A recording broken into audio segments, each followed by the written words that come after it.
Okay, so now we've got these two personas here, right? We got stay-at-home mom who likes cake, and we have the professional mom who likes cake. Now our marketing team says, okay, let's go out and get some influences for these individuals.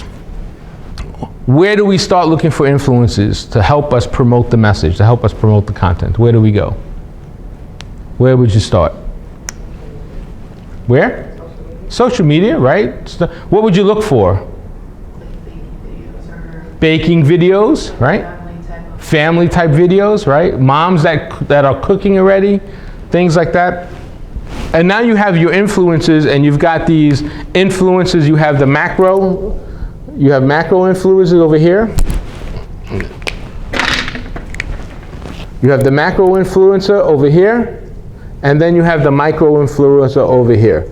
The macro has 2 million followers, right?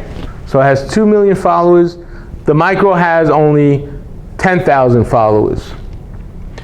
The macro is going to charge you $5,000 to hit 2 million followers with a video. The micro is going to charge you $2,000 to hit 10,000 followers. Which one do you pick? What do you pick? You pick micro? Why do you pick micro? Just because I feel like it's more of a niche, probably more of a niche audience.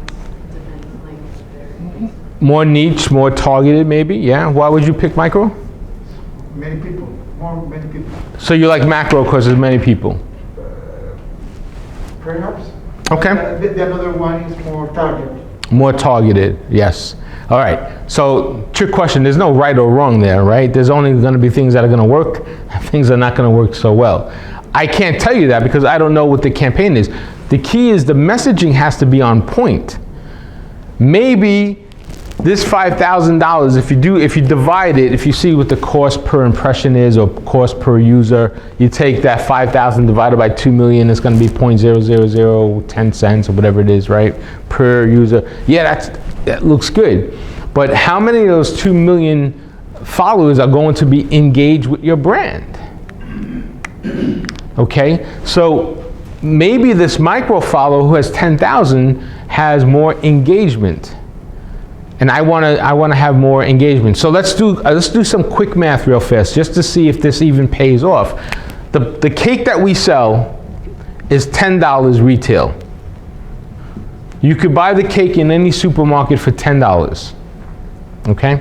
I said 5 earlier, didn't I? But let's say for this example I said $10 retail. So if the cake is $10 retail, how much are we selling it to the retailer for? How much are we selling it on Amazon, whatever it is? What should be that price, on average price that we're selling it for, that we pay for it? Anybody want to guess? Yeah, well, it's normally 50% of, a minimum has to be 50% of what we're selling it for. So I'm going to use that as a rough example. It should actually be 60, no more than 40%, but let's say it's $5 for simple math. So $5 is what we call our cost of goods sold. We're not going to calculate ad spend and all that just yet, okay?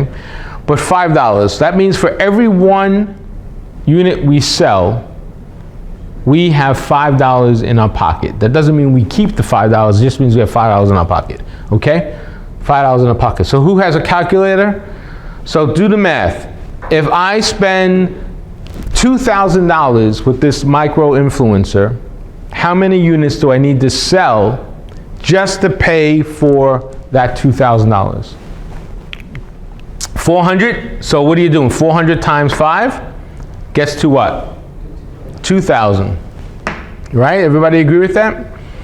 So I got to sell minimum 400 units just to break even, okay, at $10, okay, more or less, right? Do we want to break even or do we want to make money? We want to make money. So that means if we want to make money, we need to sell more, exactly. So maybe 401 or 402, right, as an exaggeration, okay. So 400, I'm going to put 400 units here. 400, because 400 times 5 will give us $2,000. Okay, now, same example. For same thing, $5, I'm gonna give this person $5,000. How many units do I need to sell? All right, 1,000. Okay, 1,000 units. Now, this is by no means the way you really want to do this. This is just thinking out loud here. Just see if it even makes sense.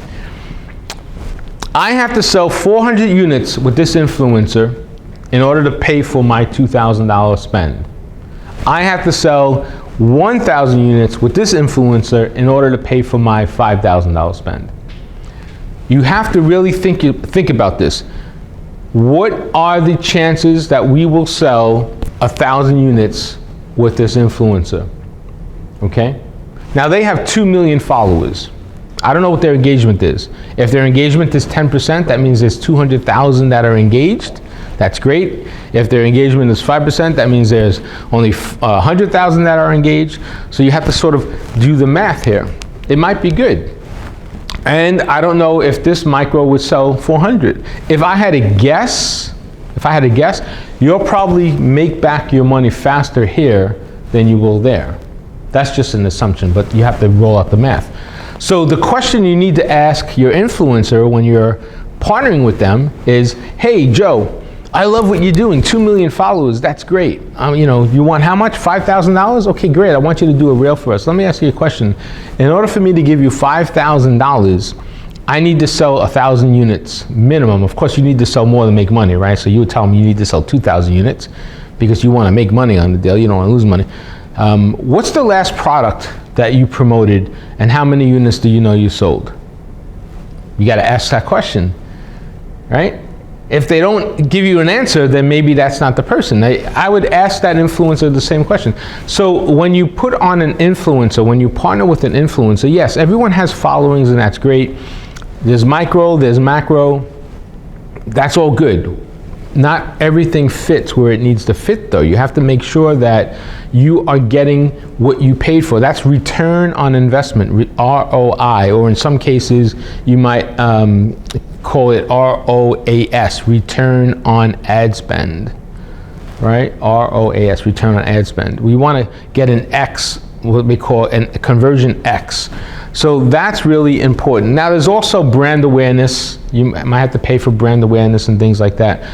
When you put on an influencer, you have to interview them as if they're a partner in the company though, because they will be making something happen for you. And if you're going to pay them, you want to see some results. Maybe it's not about conversion. Maybe it's just about brand awareness. I mean, right? If you can get a macro influencer, one of those macro influencers to talk about you a little bit, pay them a couple of bucks or whatever it is for a quick shout out, that could be worth money. And then there's also something you can't measure, and that's the what we call the latent effect. Maybe that influencer puts something out today, but the action doesn't happen for 30 days or 60 days or 90 days. It's hard to track that. You could track it if they buy through a link that you give them, but so there's a latent effect too.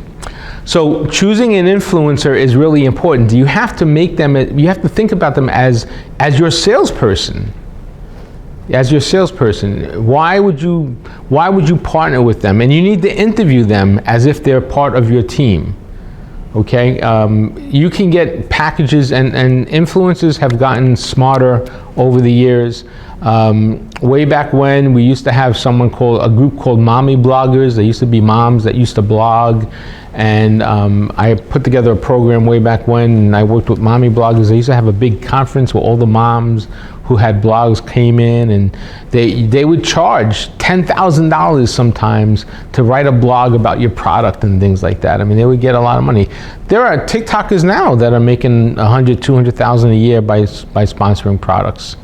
So you could do that, but does the brand tie into it? Remember, we want brand equity, we want customer lifetime value. It's very tricky today because you never know who goes off the rails, right? If you pick the wrong influencer, then all of a sudden, they're doing things and you got to interview them and make sure they're doing the right thing. So that's how you would choose some of these influencers when you make a choice. Sometimes it's not about the reach, it's more about the action. I think. It's all about the action. And then you've got all the political stuff and all the social stuff, and you have a lot to think about there when you put on an influencer.